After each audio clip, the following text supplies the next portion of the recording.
Hello again, everyone. Welcome back to another episode of the Salt and Sauce podcast, looking at Edinburgh football, certainly the two big clubs anyway, Hearts and Hibs, from the point of view of two best mates who have grown up all through school together, supporting different clubs, with all the banter and the arguments along the way that you'd expect. Mainly at your expense, Robert, I think it's fair to say. Well, we've had our moments. This is probably one of the more positive ones we've done, Robert. We both had good results at the weekend.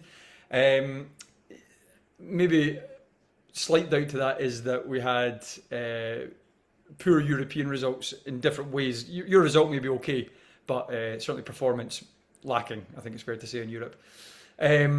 So we'll talk about Europe first of all.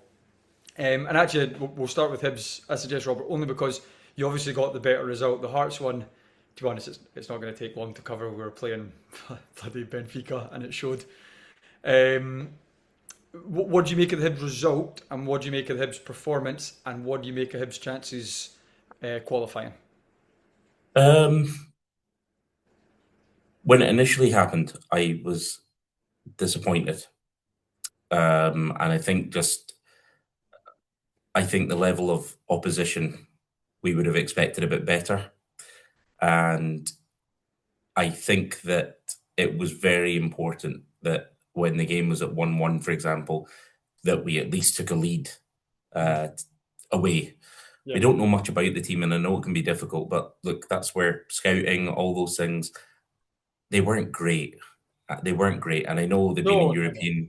To be fair, they've been to the group stages apparently the last couple of seasons, so like they're no mugs, but they weren't great, but we weren't either, and it was just one of those No. games that lacked tempo, lacked everything that second leg in the European game that we talked about. Everything we The had, we I didn't sort in that game. Mm? Sorry, I was just going to say a tweet, and I don't know how much this sums it up for you. That someone basically said, "Don't let that result, i.e., the victory, paper over the cracks of." We've been talking about Gray and this and that, Yeah, but he described it as papering over the cracks. yeah, and I think he said himself he was disappointed. However, the last minute goal is Massive. huge Yeah. because taking a lead there is they have to come out the blocks. They can't just sit in against us. And look, they carried a little bit of a threat. We were the better team, even how poorly we played. But I just think in European competition and in league, if you start with such a kind of slow tempo, too many passes at the back, all the things we've kind of covered was all evident there. However, Gray was right, and he's kind of where he summed it up. He said that with all the pressure from the stands and everything, they still dusted themselves down and did enough to get a victory, which was really the bare minimum. But they did. They fronted it up, got a victory, and actually, I think we'll go through. I Nice. don't see that team beating us tomorrow, and I think if they do come at us, they're going to leave gaps, and we're a better team, and I would expect us to go through. So uh, that's how I'd sum that up. Could be famous last words, but I'd be inclined to agree with you. I think, given that a poor Hibs performance beat them, what would even just an average Hibs performance do? Yeah, Because I don't think I'm being harsh by saying it wasn't the best performance in the world, no, certainly but, wasn't. but you take that result, and I would agree you probably go through. And actually, I appreciate your honest reflection because I know we'll come on to this in a little bit. The weekend will have changed a lot of Hibs fans' moods, and you'll have your moment for that. But it's good to put yourself back in that position pre-Rangers game, and how Yeah, did that actually feel at the time? And I think your reflection's pretty honest there. I think that's yeah. fair. Um, the Hearts game against Benfica. I mean, obviously we got absolutely humped. Um, I'm honestly not even that embarrassed about it in terms of if you're going to get humped by a team, it might as well be someone like Benfica who are a champions. I mean, put it this way: they'll be going to win that trophy. They'll I suspect be in or near the final, and obviously we're nowhere near that. We're group stage if we're lucky for the Conference League. Never mind Europa League final stuff. The thing that gets me is it probably, and again, Hearts fans' moods have changed a little bit given the result of the weekend. So I'll put myself back in what it felt like, say, waking up on Friday morning, and that is, it really summed up the season so far, but that was exposed all the more because it's Benfica, who I think are like they're ranked 15th in Europe or 15th in the world, probably the same thing. You're going to get exposed for stuff like that, and I actually mean that in two different ways. The obvious way is that the individual mistakes. I mean, the first goal, I actually think they work it quite well. Obviously, you can always do better when you're defending if you concede a goal. The second goal, set piece again. Don't know why Finlay doesn't go for it. Don't know why we've got Spittle marking the guy. The penalty that Mendy gives away is insane. It is idiotic. I actually thought Mendy he looked all right. I quite like him. I'd like to see him probably be a regular starter. Not if he's going to do things like that though. It was so stupid. What we did have though is we also hit the bar. Kabori should probably score the rebound. First half limited in terms of nice play, but actually second half, again to sum up the season. At that point, we played some nice stuff, and the reason I say Benfica echoes that, emphasises that, enhances that, is because we were doing it against Benfica. Now listen, it was in small glimpses here and there, but I'd go as far as to argue our goal might be the best goal of the game in terms of the move. They had one goal actually. The guy cuts inside. It was a nice goal. But other than that, we might have scored the best goal out of the 7 goals on display. Just the little 1-2s and the finish is great. And obviously that doesn't deserve to win you the game. It was just a really nice goal.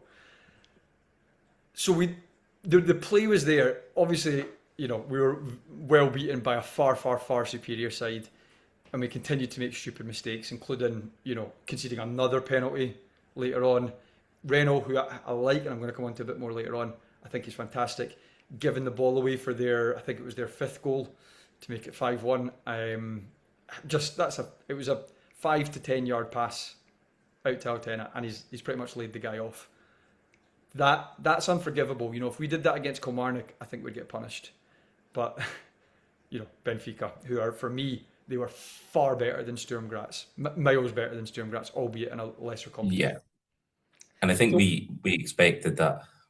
We did. No, we did, and it was it was buying a lottery ticket. The idea of we might get a result because you never know. No. Both Hearts and Hibs have had some pretty decent results in Europe over the years. Mm-hmm. It was always wildly unlikely, and obviously 6-1 is a bit disappointing to lose by that much. But we're just not. I made a joke 7-0 on aggregate in the last pod, so it was nice to see that I wasn't far off. Yeah, well, do you know what? I'm glad that's definitely wrong, given that we got a goal. But if we can keep it to just 1-0 at Tynecastle, that's maybe not a bad result. But I think, Rob, obviously as a Hibs fan, you'll always enjoy Hearts losing by 6 goals to 1. I think even you could admit though, Benfica are. If you're going to lose 6-1 to a team, it's going to be like Benfica. Oh no, they're a standard way above anything that kind of Hibs and Hearts would play on a regular basis. Yeah, I mean, you'd expect them to comfortably beat Celtic and Rangers, I would think. Not I think Rangers are great, but Celtic are obviously by far and away the best team in the league. So there you go. It happened. Couldn't have really gone much worse in terms of the result. Obviously, we're out. But to sum it up, individual mistakes and small moments of nice football that actually resulted in what I thought was a really good goal. And it was just, now this could be toxic, it just kept you clinging on to hope that we're still going to come good, which is, Robert, you'll know yourself over the years, the amount of times you think, we've nearly got a good team here. Yeah. I go right back, I remember Hearts signing Dennis Winus from Cali Thistle thinking, he'll play well with De Vries, but it never quite happened.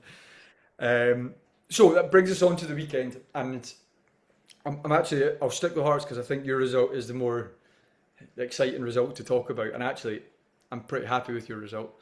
We obviously beat Dundee United 4-0, and I have to say, although Dundee United had a spell where they were knocking it about quite nicely, certainly the second half of the first half, they probably looked more likely to score at that point. See, outside of that, we were brilliant. We were so good. The football, the goals, the individual performances. There's still moments, some sloppy passes, wrong passes.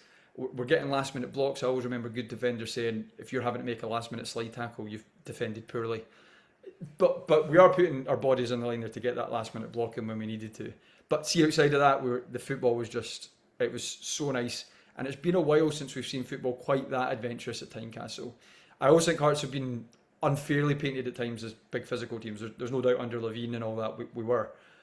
But there's been other times, I remember when we had Jamie Walker, Sam Nicholson, Osman, so we played some good attacking football. This was really European style football that we were playing. Okay, it's against Dundee United and it's at Tynecastle. But the first goal, screamer from some great work from Braga, who's adventurous and brave on the ball. Second goal from a penalty, which I don't know if you've seen it, but it went to VAR. But my God, I remember I was at the game and I could just tell, I could see the guy's arms wrapped around him. And I remember I turned to my mate and said, look, thank God they've got VAR because they're going to give this because it's a stone waller. But how the referee did not see that in real time is, I don't know. I don't know if he would have given it if VAR wasn't there, because he did see it, or if he relies on VAR. We've spoken about that before. The refs rely on it too much. But either way, penalty was given. Great to see Calvin Miller, who for me was man of the match, playing out of position at left back, get a goal. And then into the second half, Braga gets the third, McPake gets the fourth. The McPake goal's lovely. Big switch from Kabori. Not his usual game, but nice to see him staying on his feet as well. Big switch out to McPake. 1-2 with Braga laid off into the far corner. We had other moments as well. Braga hit the post in the first half. Some really nice moments of football that some led to chances, some didn't, but it was just nice play.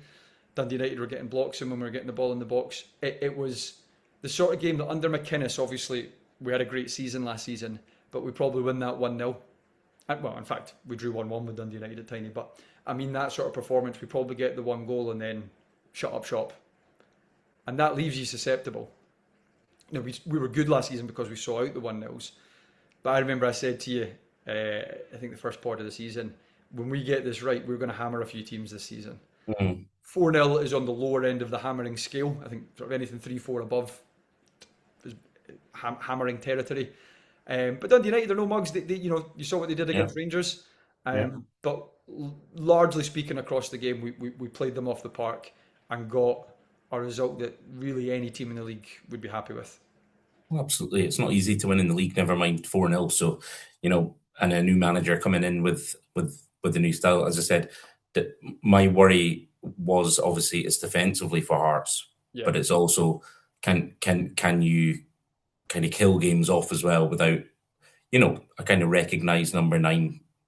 I know. But to have a result like that kind of makes you see that when you get it right, you can.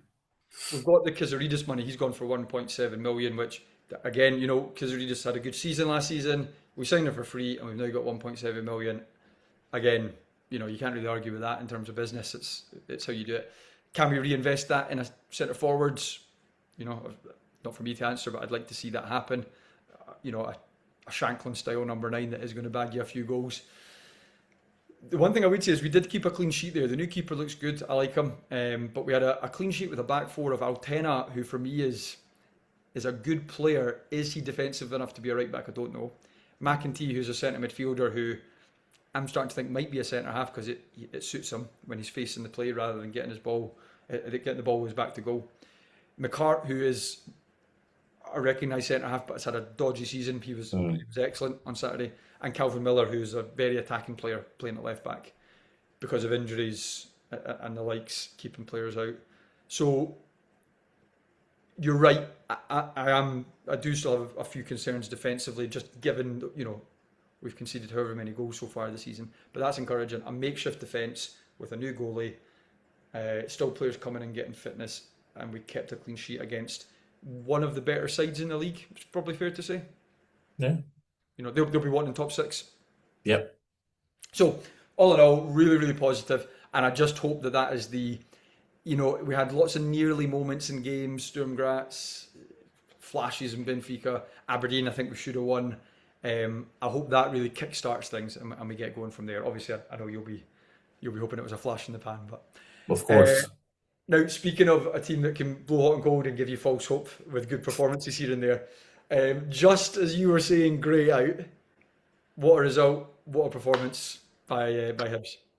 Look, this is where I am going to eat a bit of humble pie today because it was an absolutely brilliant performance. I feared the worst, just how we played, against Motherwell, the European leg. Okay, the second leg was good, but let's be honest, we were playing a pub team. And how that game that we've covered was at Easter Road, I was thinking, we've got to go to Ibrox. You know, McInnes's coronation, Rangers first, the home game, home league game. You're looking at their team and you're just thinking, we're tailor-made for them for a hammering. And McInnes is an effective manager. You know, Yes. when he needs a result, certainly for us, he got it. Well, Yeah. he didn't always. So I have to admit, I feared the worst, and I feared the worst even more when I saw the lineup. And we pretty much put out our second string team. But I have to say, every single player that started, every player that came on, the tactics were just spot on. It's exactly the blueprint that you would want going to the likes of Ibrox or Celtic Park, because you have to stay in the game, you have to ride your luck, you have to defend for your lives and carry a threat. And we did that throughout the game. I know we only had, at the end of the game, 26% possession. Doesn't bother me. Could we have kept the ball better? Yes, probably. Could we have made better choices when we're in the final third? Absolutely. But you need that bit of luck. You need that rub of the green, hitting the bar. I thought our keeper was fantastic. I thought Megwa was brilliant. Suto came in. Cleege, a little bit disappointing in a few areas. But Josh Campbell, outstanding. He was absolutely brilliant. He was like a man possessed. There's the Josh Campbell buzzer going There's the off. Josh Campbell. Well, to have not played, barely played a minute, and to come in and probably the second hardest ground to go to in the league, and to front that up, that not only just his penalty, which was very coolly taken, but his performance. He literally ran himself into the ground, and props to him, because it shows what professional he is, and his fitness levels, that he can come in out of the dark and put in a performance like that. He was absolutely exceptional.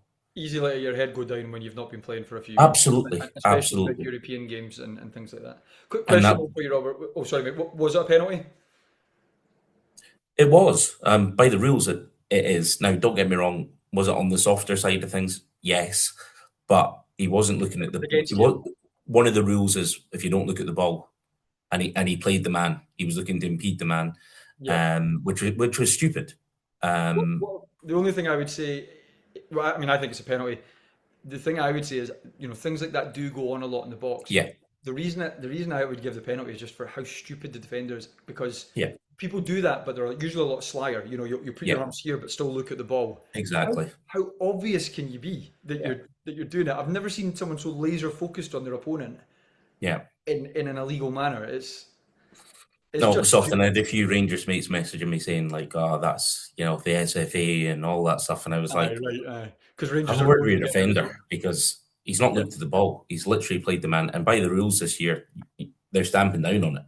So the club know that, the managers know that. So look, it's a excellently taken penalty. I feared the worst, and I was thinking, if he steps up now with some of the abuse he's got from Hibs fans, the way things are going, and misses this, but he fronted it up, sends keeper wrong way, and as I said, he really made a statement, as if to say, like, remember, I'm here. And he's a guy that bleeds green and white, a guy that I've criticised before, I think rightly, Yep. at times, but he's a guy that in these games, in the derbies, Rangers, Celtic, he should be one of the first on the team sheet, because the games suit him. They just seem to suit him in terms of their high pressure, their kind of, not so much the derbies, but the Rangers Celtic games, they're kind of backs to the wall, and even his passing was good. So I think just we need to give props to Josh Campbell, Yeah. because he kind of embodied everything we needed to get that result. Mego was really good as well.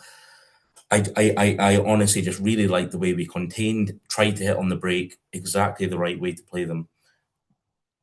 What was disappointing is when we got to the 85th minute and we'd done all that. Again, I thought great subs, absolutely fine, no problem with them at all. It's unfortunate for him, one of our most experienced and one of our actually better players this season. I know it's early, but he's looked good. Paslak just gives it away. Oh, 85th minute, It was You've awful. done all that work and you Yeah. just give it away. It was just I don't know, what happened, but like that's on him. That's not on Gray. A lot of people are saying, because I said Gray got everything right today, and they said, oh well, they brought on Paslak, he gave away a goal. Come on, You're not you going to don't replace him. You legislate for can't. that. Yeah, I no, no, mean, no. that's just I mean, that is Hearts level play out from the back this season. You know, that's what we've been doing. yeah. Yeah, so look, that was disappointing. Then they get back in it, their tails are up. You're thinking, it'll be a bit of injury time, and you're just thinking, I was thinking at that time, right, I take the point. But They you know had a what couple Gray of did? chances. They had a couple of chances, good saves. And at that point, you're thinking, right, probably time to shut up shop now and take the point, which would have been still a really good Yeah, point. yeah, yeah, yeah. Disappointing not to win, but good point. But what Gray does, and this is what he's not done enough of, he looks at his bench and he throws on attacking players. So throws on, the likes of McGrath, Elding even came on as well, rather than throw another defender on or try and sit everyone behind the ball, to make sure that we could still have that threat in the dying minutes. And he got it spot on, because Eldon's come on. Really great player, by the way. He's going to Oh, yeah, be a really good yeah, player. yeah. He's all round kind of game, as well as his finish and his touch. Really, really high hopes from the future. Takes it down rather than panic. Picks a ball out, I think, to Chaiwa, and Chaiwa, um, let's say he meant that pass. I'm not so sure. And pass up, and we've 3 or 4 players in their final third in the dying minutes of the game, and that's when you just have to roll the dice sometimes. And he did it, and it's paid off. And I just thought Callum Wright, the few times I've seen him as well, looks a really, really decent player, attack minded, confident ability in terms of dribbling, passing, finishing. So he's one that looks really exciting as well. And what a moment! What a moment! No, I mean, for absolutely. him to score that, I know it took a bit of a deflection, but for for that to happen, it was very, very, very pleasing. So Great result, great performance. And I have to, you know, we're quick to praise the other team when things go right. And I have to say, just I actually wanted Hibs to win on this occasion. say that again. I wanted Rangers to lose. Yeah, sorry, I'll rephrase that. No, I think anything that saw Rangers drop points there um, was is good for us. That is our goal this season. I know I don't want to get complacent and forget about the likes of Hibs who will be wanting to, Motherwell and all that. Um, but I'd like to be ambitious and try to catch Rangers rather than worry about Hibs chasing us. So, so yeah, no, I was genuinely happy with the result. But even forgetting what I wanted, I just have to say I thought it was a deserved win. You're right. It's not. I don't think you're ever. We said this Hearts won at Celtic Park last year.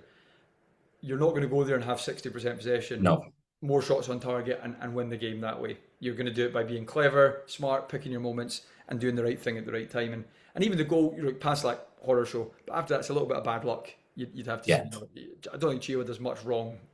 Really, is that could go anywhere. That ball. yeah. So good result for both of us there. That one, Robert. So if we finish above Rangers this season, I'll buy you a drink. I think Hibs and Hearts are going to be a lot closer this season. Possibly, possibly. We'll discuss that in a few months. We'll see how that goes. And of course, Devlin, Shankland, and McInnes. Are you sending your sympathies to them? Of course, I'll send tissues to McInnes, who said only one team deserved to win the game, which I would I have agree. to disagree with them on, because I thought we carried a threat, and I thought I, we as I said, every player, every manager, coach to do with Hibs, that is the performances we want to see yeah. from Hibs. That's the team. We're not asking for miracles. We just want to see a team that gives their all, and that we have a goal, and that's what we did, and it paid off. So, look, fair play. Unless he meant Hibs by the one team, in which case he's got a point. Right, Robert. Let's look ahead. You've touched on the European games already, so we'll fly through them quickly. You're predicting a Hibs win. Might Yeah, might not be the best game on the eye, but depends on pitch and all that. I think we'll do enough to go through. Hearts are at home to Benfica. I'm going to the game more, just seeing it as a glamour friendly Mm. more than anything else. Um, if we can get another 4 or 5 nil, who knows? But to Hearts, just to be clear. So yeah, we'll just. I honestly, it's not that I don't care, but I'm more looking ahead to other games than the Benfica Yeah, game. Let's be honest. yeah. Speaking of which, we've then got Cali Thistle in the cup at the weekend. The League Cup fixtures Yeah. coming up this weekend. Is it, or am I jumping ahead a week? No, it is. It is this weekend. So we're at home to Cali Thistle for that. Have I got that right? Yeah, at home to Cali Thistle for that. And I'm quite simply, similarly to Benfica, expecting a defeat. Cali Thistle, we need to be going to win that. There's no getting away from it. Obviously, I will be at the game as well. I'd like to see us score a few goals. I'd like to be in a position where some of the players can come on and get some minutes in the legs and things like that, get used to playing with each other, because obviously there has been a huge amount of turnover at Hearts. So obviously expecting a positive result, but I'd like to do it comfortably enough that we can take advantage of that for fixtures going forward. Yeah. And Hibs in the cup? Partick. Away? Easter Road. Oh, Easter Road. That's quite tricky, actually. You know, it's tricky. As far as cup fixtures go. I'm expecting us to win that. Oh, definitely. 100% expecting to win. I think we will. I think we'll come through the European tie and beat Partick as well. And all of a sudden the mood music changes. I know. That's how quickly it flips in football. I know. Into the next qualifying round, into the next round of the League Cup. Yep. You've got a win under your belt after two tough opening fixtures. Albeit the first week disappointing, but second week way above your expectations, I would imagine. No, absolutely. It can change quickly. I don't know a lot about Partick, but I know Hibs, and with the quality we have, we should be putting them to the sword. 2-3-0. Yeah, no, Partick, they are decent, and I don't know if they're quite top of the league, but they're one of the favourites for that league, and I think they beat Livingston last weekend. There'll be no mugs anyway, but no, and that's what I mean by, you could have got Cali Thistle, for example, an easier fixture. So I would expect a Hibs victory, though. I think it's fair to say. Right, hopefully that all came through all right, folks. I'm in between a house move at the minute, so I'm in the new place without Wi-Fi. So this was all done to you, powered by Hotspot. So if it's all jittery and everything like that, you'll understand why. That said, the likes and the comments and all that, please keep them coming. It is always grateful, whether you agree with us or indeed disagree with us. We enjoy the back and forth as we go. So Robert, we will catch everybody next week. See you next week.